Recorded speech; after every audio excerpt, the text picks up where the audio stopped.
Assalamualaikum warahmatullahi wabarakatuh. Kembali lagi di kelas Butias. Kali ini kita akan membahas teks berita bagian kedua. Mari kita simak. Sebelumnya, kita akan lihat terlebih dahulu kompetensi dasar apa saja yang harus kita kuasai pada materi ini.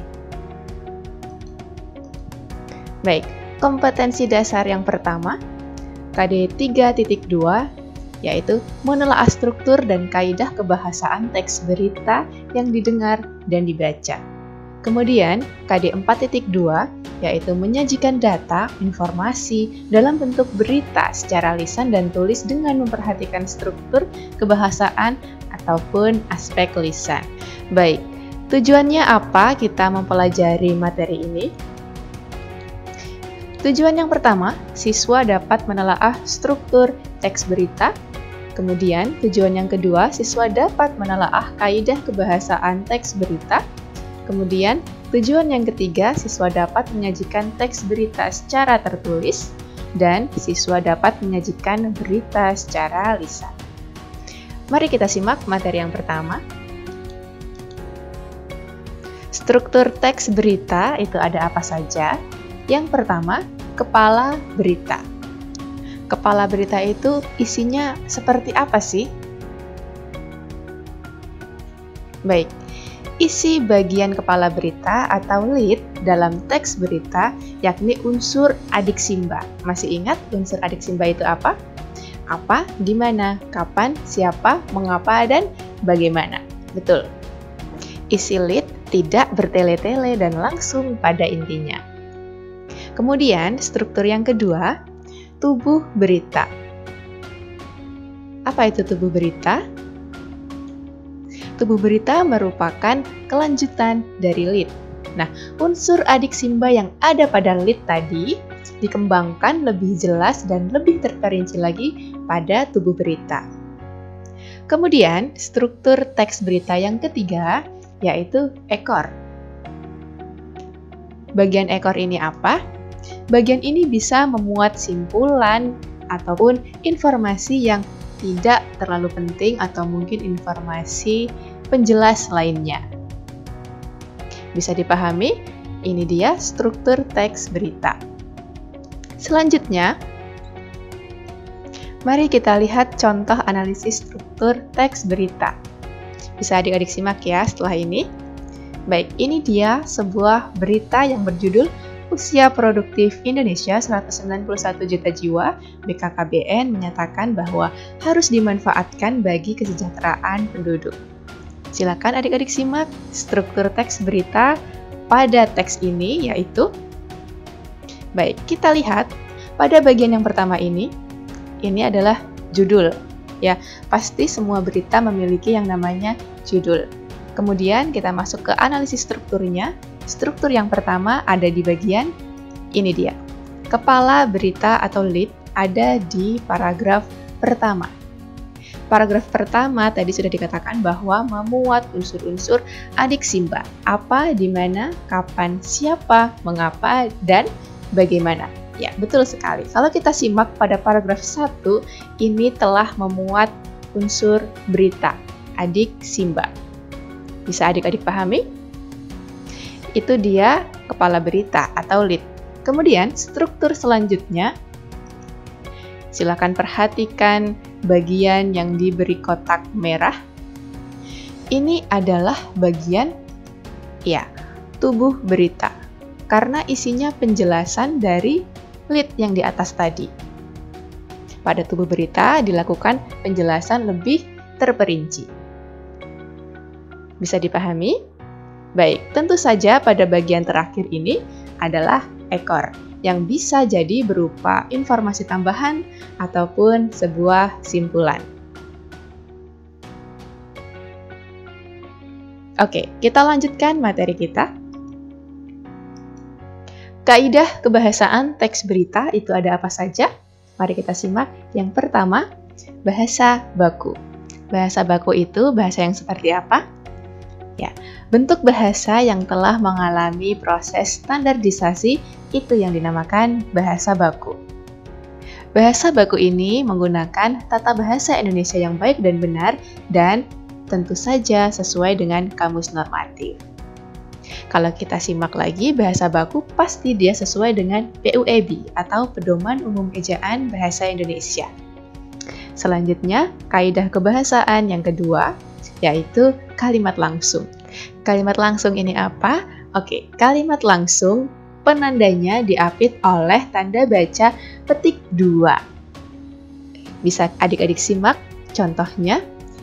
Ada tanda petik 2, kemudian ada sebuah kalimat. Masyarakat dilarang mendaki dalam radius 2 km dari kawah Gunung Slamet. Paparnya. Ya, pada contoh tersebut bisa kita lihat ada tanda baca petik 2 yang mengapit kalimat langsung tersebut. Kemudian, kaidah kebahasaan yang ketiga yaitu kalimat tak langsung.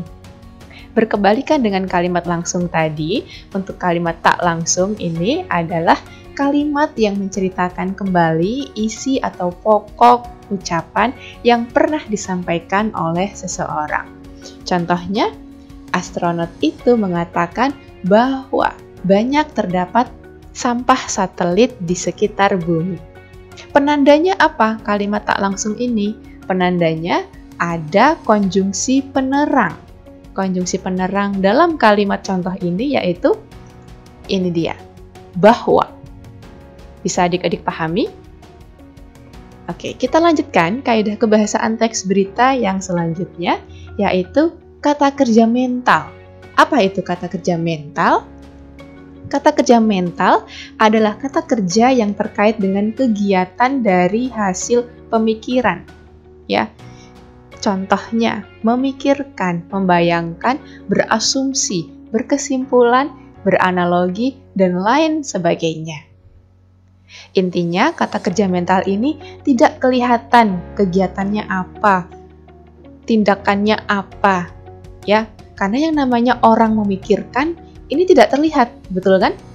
Coba, apakah adik-adik mengetahui apakah saya sedang melakukan kegiatan berpikir? Tentu saja tidak, karena adik-adik tidak bisa membaca pikiran saya. Itu dia kata kerja mental, ya. Kemudian contoh selanjutnya membayangkan. Apakah adik-adik tahu apa yang sedang saya lakukan di sini? Adik-adik akan tahu kalau saya sedang melakukan kegiatan membayangkan jika saya menyampaikannya pada adik-adik. Sedangkan kalau saya hanya diam saja, pasti adik-adik tidak akan tahu ya. Kalau saya ternyata sedang membayangkan liburan misalnya. Nah, itu dia kenapa kata membayangkan adalah kata kerja mental. Karena merupakan perwujudan kegiatan dari hasil pemikiran. Begitu. Kemudian, kaidah kebahasaan yang selanjutnya, konjungsi temporal. Saya yakin adik-adik sudah tidak asing lagi dengan yang namanya konjungsi temporal. Oke, konjungsi temporal adalah konjungsi yang berhubungan atau berkaitan dengan waktu. Contohnya, ada konjungsi kemudian, sejak, lalu, setelah, awalnya, akhirnya, dan lain sebagainya. Kita lanjutkan kaidah kebahasaan yang terakhir, yaitu keterangan waktu. Dalam berita pasti banyak menggunakan keterangan waktu, karena unsur berita ada unsur kapan, ya, yang tentu saja berkaitan dengan waktu. Nah, keterangan waktu merupakan salah satu di antara jenis-jenis kata keterangan yang menerangkan waktu terjadinya suatu peristiwa. Contohnya, ada sebuah kalimat seperti ini. 10 hari menjelang Lebaran, Pelabuhan Merak mulai ramai. Keterangan waktunya di mana? Di sini. Bisa adik-adik pahami? 10 hari menjelang Lebaran merupakan keterangan waktu yang digunakan pada teks berita. Kalau adik-adik ada pertanyaan, silakan cantumkan saja pada kolom komentar YouTube ini. Kita lanjutkan materi kita. Oke, ada sebuah latihan di sini ya. Ada berita yang saya cantumkan berjudul Siswa SMP Indonesia Sabet Emas Olimpiade Matematika di Thailand. Ini adalah teks yang sama dengan teks pada video sebelumnya. Adik-adik bisa berlatih untuk menelaah struktur dan kaidah kebahasaan dari teks ini. Agar adik-adik lebih paham ya, bagaimana caranya menelaah struktur dan apa saja kaidah kebahasaan yang ada pada teks berita. Setelah adik-adik berlatih, mari kita pelajari materi selanjutnya. Oke, menyajikan teks berita secara tertulis, caranya seperti apa? Mari kita simak. Yang pertama, menentukan topik berita. Oke, topik sebuah berita ini tentu harus unik dan aktual, ya. Sebagaimana ciri-ciri teks berita yaitu unik dan aktual.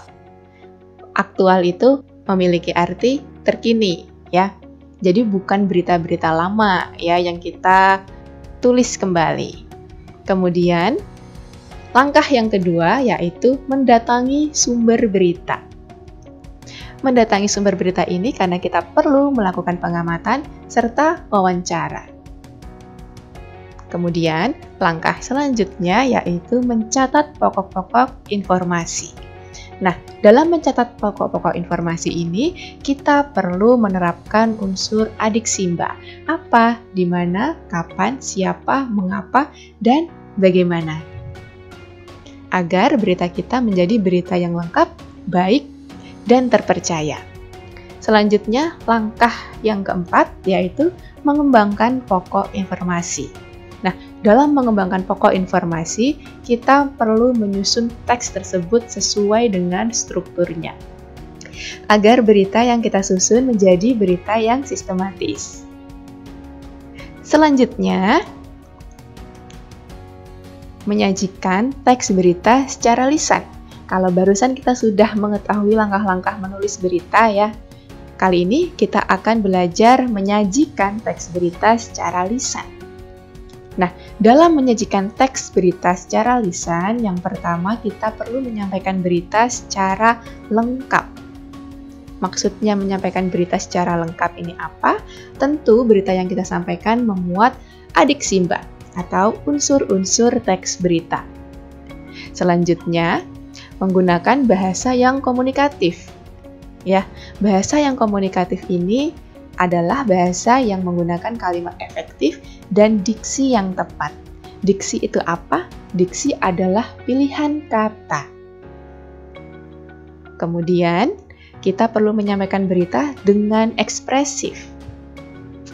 Dalam menyampaikan berita secara ekspresif, tentunya kita juga perlu memperhatikan yang namanya intonasi, jeda, tempo, dan tekanan. Nah, ekspresif di sini maksudnya apa? Ketika kita menyampaikan berita yang membanggakan, tentu kita menggunakan ekspresi yang bersemangat. Sebaliknya, ketika kita menyampaikan berita duka, pastinya kita menggunakan ekspresi simpati. Ibu akan memberikan beberapa inspirasi untuk kalian agar dapat menyajikan berita secara lisan dengan baik. Inspirasi pembaca berita profesional misalnya. Kita tentu sering menonton siaran televisi. Ya, dalam siaran televisi memiliki yang namanya pembaca berita pada segmen berita. Nah, contohnya ada Afiani Malik, kemudian Hamdan Al-Kafi, kemudian Eva Wondo, kemudian Naila Husna. Mereka adalah pembaca berita profesional dari stasiun TV Metro TV. Nah, kalian bisa menyaksikan mereka ketika siaran dan menirukan serta mempelajari cara mereka dalam menyampaikan berita. Baik, sekian materi kita kali ini. Kalau ada pertanyaan, silahkan cantumkan saja pada kolom komentar di bawah. Sekian, saya akhiri. Wassalamualaikum warahmatullahi wabarakatuh.